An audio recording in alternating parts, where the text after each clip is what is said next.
Okay, welcome to Dave's Academy. Hari ni kita nak belajar tentang bab 2, jirim dan struktur atom. Okay, the first thing adalah you kena tahu tentang zarah subatom. Okay, apa tu zarah subatom? Obviously you akan ada phone charger atau kabel So let's say you ada satu kabel, phone kabel. Dalam tu you akan ada copper, right? Okay, brown color.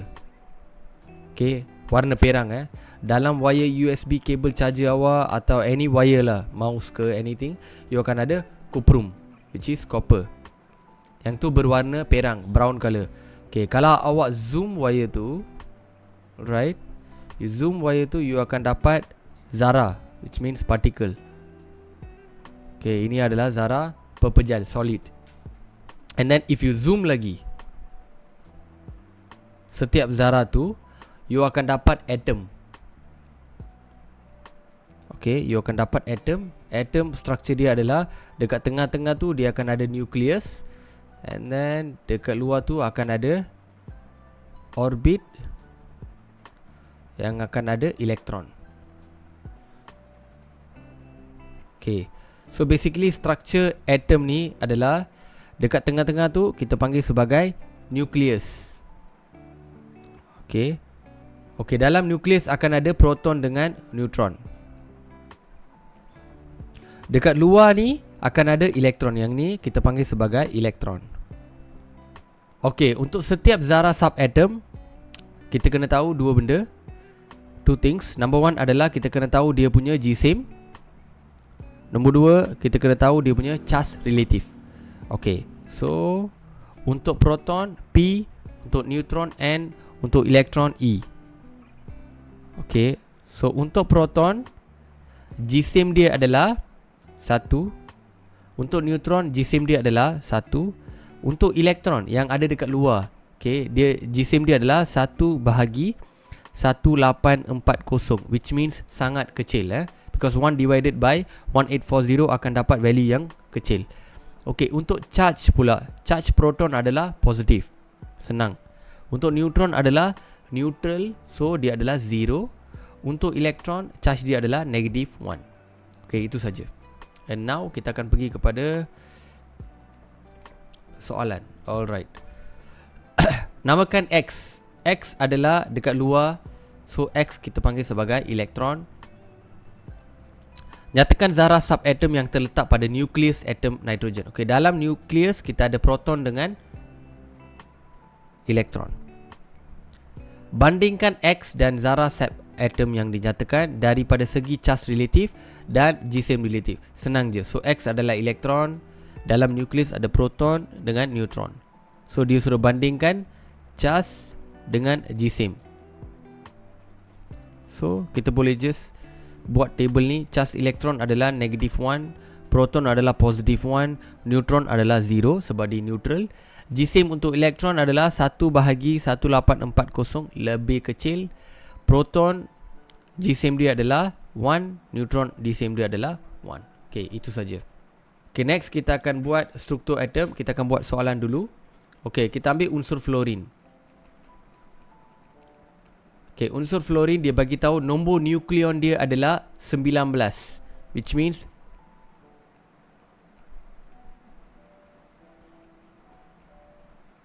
okay, so nombor nukleon yang ada dekat dalam nukleus ni adalah 19. Dan dia bagi tahu nombor proton. Okay, dalam nukleon ni kita ada proton tambah dengan neutron. Okay, sekarang dia bagi tahu proton adalah 9. So untuk dapat neutron senang je. 19 tolak dengan 9, you akan dapat 10. So nombor proton dia adalah 9, nombor neutron dia adalah 10. So bila you campur dua-dua ni, you akan dapat 19. Okay, itu nombor nukleon. Okay, one more thing yang you kena tahu adalah selalunya nombor proton sama dengan nombor elektron, which means kalau fluorine ada 9 nombor proton, elektron dia pun ada 9. Okay, boleh? And then kita pergi kepada suatu atom X mempunyai 11 proton dan 12 neutron. Carikan nombor nukleon. Senang je. Nombor nukleon ni adalah proton tambah dengan neutron. So proton adalah 11, neutron adalah 12. So campur je dua-dua ni, you akan dapat 23. So ini adalah nombor nukleon. Okay, apakah nombor proton bagi atom unsur nitrogen yang mempunyai 7 elektron? Okay, tadi saya dah bagi tahu nombor elektron dengan nombor proton adalah sama. Kalau nombor proton dengan elektron sama, kalau 7, nombor proton pun 7. Okay, done. Okay, seterusnya kita pergi kepada perwakilan piawai bagi atom. Okay, perwakilan piawai adalah standard form untuk atom. So, standard form untuk atom selalunya bentuk dia macam ni. Let's say ini adalah unsur X. Okay, kita akan ada A dengan Z. So, A ni adalah nombor nukleon. Z ni adalah nombor proton. Simple. So, contohnya adalah untuk natrium. Okay, simbol unsur dia adalah Na.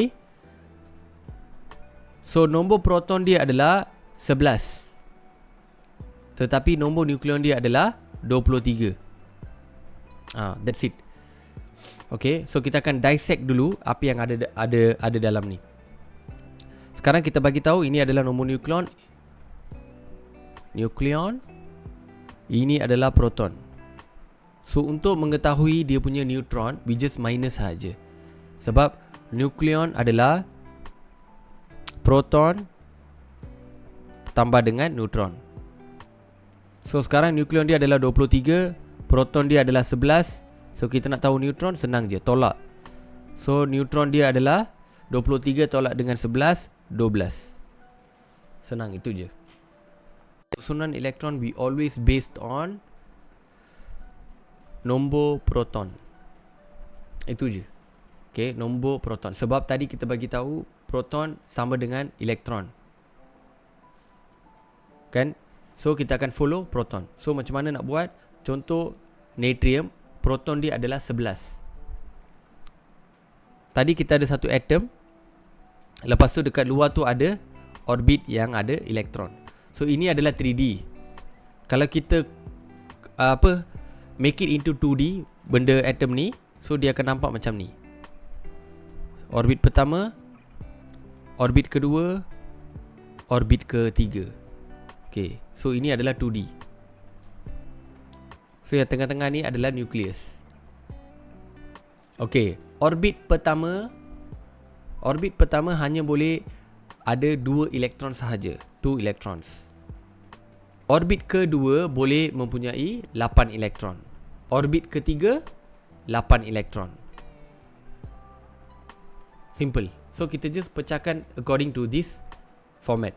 So kalau 11, the first orbit, okay, kita boleh pecahkan, letak 2 elektron. Okay, kita letak 2 elektron and then we letak 2. It's a dot. Okay, 2 dot.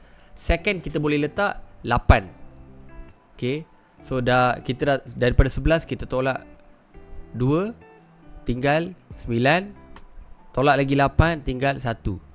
So susunan elektron adalah 2, 8, 1. Let's say nombor proton adalah 6. Okay, kalau nombor proton 6, pecahkan kepada first kita tulis 2. Lepas 6 tolak dengan 2, balance ada 4. So susunan elektron dia 2.4. Okay, kalau nombor proton dia 8. Okay, let's say nombor proton dia 8. First kita kena letak 2 dulu. So 8 tolak 2, balance kita ada 6. So susunan elektron dia adalah 2.6. So kalau dia nombor proton dia ada 5. Okay, kalau nombor proton ada 5, tolak 2 dulu, tulis 2. Balance ada berapa? 3. So 2.3. Ini susunan elektron. Okay, seterusnya kita akan bincang tentang isotop. Okay, first definisi isotop. Isotop adalah unsur yang sama.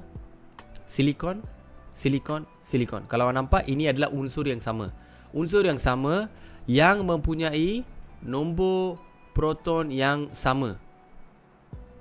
Okay, tetapi nombor nukleon atau neutron yang berbeza. Okay, kita akan tengok untuk silikon dulu. Silikon 14, 14, 14. 14 ni nombor proton. Sama. Tapi cuba tengok nombor nukleon dia. 28, 29, 30. Saya akan tulis balik nombor proton, nombor neutron, nombor elektron. Okay, nombor proton silikon adalah 14. Silikon ni pun 14. Silikon ni pun 14. Okay. Neutron pula, macam mana nak dapat neutron? Ambil nukleon yang atas ni 28, tolak dengan 14. So 28 tolak dengan 14, you akan dapat 14. So nombor neutron adalah 14. Silikon pula, 29 tolak dengan 14 dapat 15. Yang third, 30 tolak dengan 14 dapat 16. So nampak tak? Dia punya nombor neutron berbeza. Kalau nombor neutron berbeza, nukleon pun akan berbeza. So elektron copy proton 14 14 14. Okay. So lagi satu contoh, tengok magnesium. Nombor proton dia sama 12 12 12. Nombor nukleon dia berbeza 24 25 26. So sama. Kalau nombor nukleon berbeza, nombor neutron pun akan berbeza. Okay, last section. Untuk isotop kita kena kira Gisim atom relative formula. Senang je. Formula dia adalah percentage of isotope darab dengan Gisim isotope bahagi dengan 100. Itu je. So contoh, sekarang dia bagi klorin. Ada dua klorin, dua ni isotop. Kenapa isotop? Sebab dia nombor proton 17 17. Nombor proton 17 17. Nombor nukleon dia 35 dengan 37. So dia punya kelimpahan semula jadi, iaitu percentage lah, adalah 75 and 25. So senang je. Nak calculate formula dia, JAR. Untuk 35 17 ni dia punya percentage berapa? 75%. So tulis 75% darab dengan berapa Gisim isotop. Tengok Gisim isotop nombor nukleon ni 35. Okay, lepas tu tambah dengan lagi satu 37. 25% darab dengan Gisim dia adalah 37. Okay, lepas tu bahagi dengan 100. Okay, bahagi dengan 100, awak akan dapat roughly, let me calculate. Awak akan dapat, okay, awak akan dapat 35.5 kalau tak silap. Okay, itu saja. Senang. Kenapa saya guna nombor nukleon sebagai Gisim adalah sebab dalam struktur atom tadi kita ada belajar dalam nukleus ada proton dengan neutron. Proton dengan neutron dia punya berat adalah 1, berat adalah 1. Tapi untuk elektron, berat dia adalah 1 bahagi 1840. Kalau 1 bahagi 1840, value dia sangat kecil.